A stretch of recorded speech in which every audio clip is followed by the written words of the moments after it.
Hello everybody, welcome back to my channel. Happy Tuesday. Unfortunately, it is the first day back to work after a holiday, which kind of sucks, but I'm so excited about this video. Guys, I'm coming out of my reading slump. I'm so excited for this. I cannot wait. I want to show you all of the books that I have on my TBR. Now, there are only 6 as of right now. Technically 7 because I started a book on my Kindle. I'm hoping to read more than that. I don't know if this is a little ambitious. I'm not sure, but we're going to go with it. We're going to try it out. If I need to get more books, I'll get more books. We're going to see. But I picked out 6 because these books I'm so excited about, and I'm a mood reader. And like I said, I'm coming out of my reading slump, so I just have to go with what feels right to me. So let's just get right into it. So the first book I have on my list is In a Holidays by Christina Lauren. I just bought this last week whenever Barnes & Noble was having their 50% off all hardcover books. I didn't end up getting the hardcover books that I wanted because they didn't have any. I went like on Tuesday and it was late and like everything was picked over already, but I had gift cards, and so this was one of the books that I ended up picking up. And I wanted to read it early enough because I think it has Christmas lights on the front, so I'm assuming it's like about Christmas. I don't really know, and I don't want to get too far out from Christmas before I read this book. But anyway, if you don't know what this book is about, the back says it's the most wonderful time of the year, i.e. Christmas. But not for Maylin Jones. She's living with her parents, hates her going nowhere job, and has just made a romantic error of epic proportions. But perhaps worst of all, this is the last Christmas May will be at her favorite place in the world, the snowy Utah cabin where she and her family have spent the holidays every year since she was born, along with 2 other beloved families. Mentally melting down as she drives away from the cabin for the final time, May throws out what she thinks is a simple plea to the universe. Please show me what will make me happy. The next thing she knows, tires screech and metal collides, everything goes black. But when May gasps awake, she's on an airplane bound for Utah, where she begins the same holiday all over again. With one hilarious disaster after another sending her back to the plane, May must figure out how to break free of the strange time loop and finally get her true love under the mistletoe. And I'm not going to read anything else. Actually, I don't think anything else matters. So I have never read a book like this. I know The Do-Over by Lynn Painter is kind of the same thing, where you live the same day over and over again until the character figures out what they have to do to get out of the loop. I'm so excited about this. I'm actually starting this today. Like, when I'm done filming this video, we're going to go pick this book up. I'm so excited. I cannot wait. Oh, I will let you guys how it goes, but I am so excited. It's just so pretty, and you guys know I love Love and Other Words by Christina Lauren, so I have very high hopes for this. I hope it doesn't let me down. This also says 1 Christmas wish, 2 brothers, and a lifetime of hope are on the line. So we'll see. So that is In a Holidays. The next one I have, I left the sticker on this. Let me see if I can get it off. Nope, we're going to try to do that later. I have November 9 by Colleen Hoover. This has been on my shelf for quite a few months, and I wanted to read it in November, but as we all know, I was in a reading slump, didn't want to read anything, didn't care to read anything, and I just feel like this is the month that I'm going to pick this book up. I've been wanting to read it for so long. One of my coworkers just finished it, and he loved it, and it's highly recommended. Basically, the gist of this book, I don't know everything. I didn't read the synopsis, but everybody talks about this book. If you don't know what it's about, you probably live under a rock like me. But this couple, I guess they're a couple. I don't know if they were ever together or not, but they meet on November 9 every year, and it's just going through, I guess, the years. 6 November. So it's just going through like each year that they meet each other.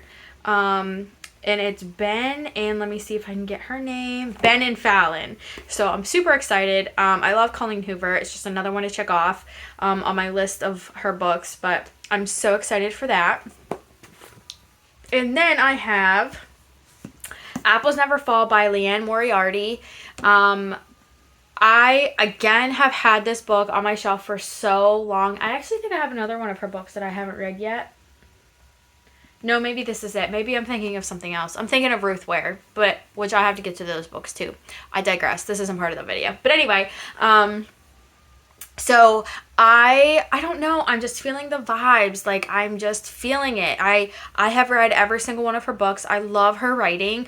It is a little bit thicker, but I still think it's gonna be okay. I don't know. It's 467 pages, so it's a thick one. And the back says, the top says, a gripping novel that looks at marriage, siblings, and how the people we love the most can hurt us the deepest. If your mother was missing, would you tell the police, even if the most obvious suspect was your father? Is this this is the dilemma facing our Delaney siblings. I think that's their last name. The Delaneys are fixtures in their community. The parents, Stan and Joy, are the envy of all of their friends. Also, I'm really sorry if you guys can hear my husband's alarm going off. It sounds like a fire truck. I apologize.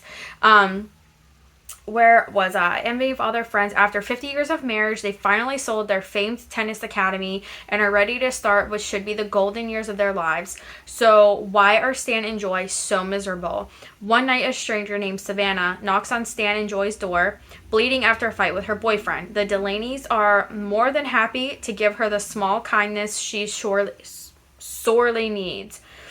But when Joy goes missing, Savannah is nowhere to be found, and the police question Stan. Two of the Delaney children think their father is innocent. Two are not so sure. What is clear is that the Delaneys will need to re-examine their family history in a new light. So I'm super excited for that. Like I said, I really love her writing. I love her books. I feel like they're not like... I feel like they don't have as many twists as like Riley Sager or like Ruth Ware, like, or Alice Feeney. Like, I feel like the twists aren't that like big, I guess. I don't know. Like the plot twist, but I'm super excited. Like, this has been sitting on my shelf for actually the same amount of time. I bought these at the same time. So they've been sitting on my shelf for a while, and I don't know, this month just feels like the month that I'm going to pick it up and read it. I'm so excited. And then I have Firefly Lane by Kristen Hanna. You guys know The Nightingale, I don't have to tell you, is my favorite book of the whole world. And also the second season just came out on Netflix. So I really want to read this so that I can watch the show, but also I think there's a sequel to this and I really want to get the sequel and read that. So the back of this says, well, this is floppy and I love it so much. I don't even have to break the spine. Like, it's so nice. The back says, sometimes a novel comes along that speaks to a generation. Spanning more than 3 decades and playing out across the ever-changing face of the Pacific Northwest, Firefly Lane is the internationally best-selling story of 2 women and the friendship that defines their lives. This exceptional novel has struck a chord in women around the world. In a way, it is the story of all women and who we are and what we care about and how much friendship matters. In the turbulent summer of 1974, Kate Mularkey has accepted her place at the bottom of the 8th grade social food chain. Then, to her amazement, the coolest girl in the world moves in across the street and wants to be her friend. Tully Hart seems to have it all: beauty, brains, ambition. On the surface, they are as opposite as 2 people can be. Kate, doomed to be forever uncool with a loving family who mortifies her at every turn. Tully, steeped, I don't like that word, but anyway, in glamour and mystery, but with a secret that is destroying her. They make a pact to be best friends forever. By summer's end, they become, Tully and Kate, inseparable.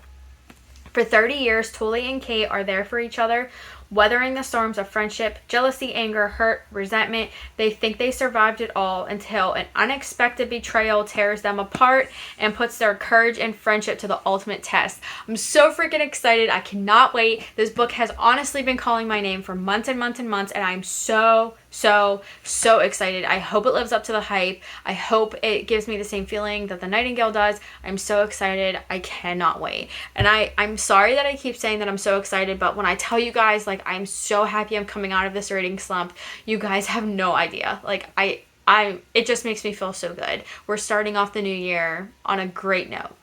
But anyway, I digress on that. I'm done ranting about it. And then the second to last book I have is Love Light Farms by B.K. Borison, which is another, I think it's based around Christmas time. I don't think it's about Christmas necessarily, but I think the main character owns a Christmas tree farm. So, and this is part of I believe it's a trilogy. And it is on Kindle Unlimited, but I picked it up and it just felt right. Like, the pages are so white. I don't know. I just had to have it. Usually I do not like to buy books that are on Kindle Unlimited, like buy the physical copies, because I feel like it's kind of a waste when I can get it for free. But I just like had to have it. Will I buy the other two? I really don't know, but I had to have it. So here she is. And this one says, in an effort to save the Christmas tree farm she's loved since she was a kid, she enters a contest. Who is this person? They don't even give you her name.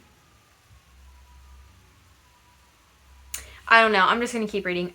She enters a contest with Insta-famous influencer Evelyn St. James. With the added publicity and the $100,000 cash prize, she might just be able to save the farm from its financial woes.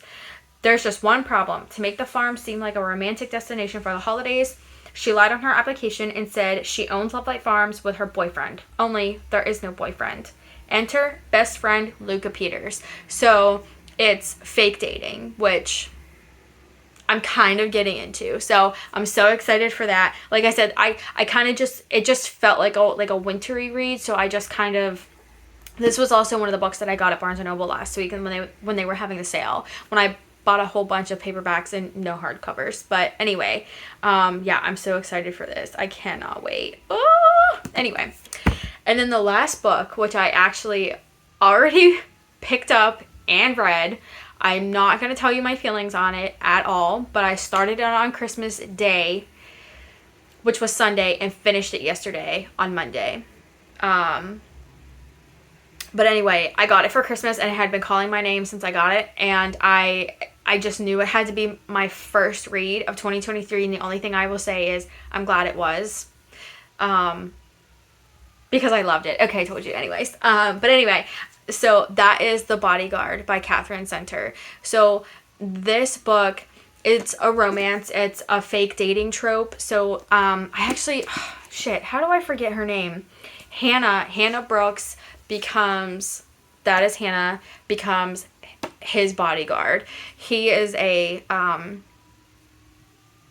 superstar, or movie star. I almost said superstar. He's a movie star, and his mom gets really sick, and he comes back into town, and she is on the team to just protect him from like harm, I guess is the best way to. I don't want to ruin anything. I also don't want to tell you how I felt about it, even though I kind of already did. But so yeah, I really, really, really enjoyed it. It's 302 pages. It's super short. It's super cute. It's super fun. I highly recommend it. I blew through it. It was so good. Let me see. I'll just read you the inside of the cover. So it says, Hannah Brooks looks more like a kindergarten teacher than somebody who could kill you with a corkscrew or a ballpoint pen or a dinner napkin. But the truth is, she's an executive protection agent, aka bodyguard, and she just got hired to protect superstar actor Jack Stapleton from his middle-aged corgi breeding stalker. Okay, so it does tell you he has a stalker. So he has a stalker, and she has to protect him from the stalker while he's in town to see his mom. Jack Stapleton's a household name. He's captured by paparazzi on beaches the world over, and famous for, among other things, I don't like that sentence. He's captured by paparazzi on beaches the world over and famous for, whatever. Among other things, rising out of the waves in all manner of clingy board shorts and glistening like a Roman deity. Whatever. But a few years back, in the wake of a family tragedy, he dropped from the public eye and went off the grid. When Jack's mom gets sick, he goes home to the family's Texas ranch to help out. Only one catch. He doesn't want his family to know about his stalker, or the bodyguard thing. And so Hannah, against her will and better judgment, finds herself pretending to be Jack's girlfriend as a cover, even though her ex says no one will believe it. Hannah hardly believes it herself, but the more time she spends with Jack, the more real it starts to seem. And therein lies the heartbreak, because it's easy for Hannah to protect Jake, but protecting her own long neglected heart, that's the hardest thing she's ever done. It was so good. Okay, I'm not going to tell you anything else until my wrap up, but it should tell you a lot that I started it and read it in 24 hours. That's all I'm going to say. I'm a slow reader, guys. That's all I'm going to say. But anyway, so those are all. Oh, and I started reading Thrive on my Kindle by Krista and Becca Ritchie. And also, guys, I just found out that the Harry Potter series is on Kindle Unlimited. And I think one of my goals for the year is to read the whole entire Harry Potter series. I've watched all the movies many times. I love Harry Potter. It is my favorite thing on the face of this earth. Those are beyond comfort movies to me. And I started reading the books listening to the books on Audible this year, but I only got up to the Order of the Phoenix, and it's just not the same. So I was super excited to find out that they're on Kindle Unlimited. So I'm going to start reading those, and my goal is to read the whole series by the end of the year, which I 100% think that I can do it, because the first book is like not even 300 pages long. Like, it's super short. So I'm also going to start doing that. I think I'm going to start doing that like now. Like, I'm going to download it on my Kindle and have it and start reading it. The first book, The Sorcerer's Stone. So those are all the books as of right now that are my January TBR. Like I said, I am so excited about all these books. I cannot wait. I'm hoping that this will be a really good reading year for me, but let me know what is on your TBR for the month of January. Let me know if you've read any of those books, and let me know your thoughts, and I will see you guys in the next video.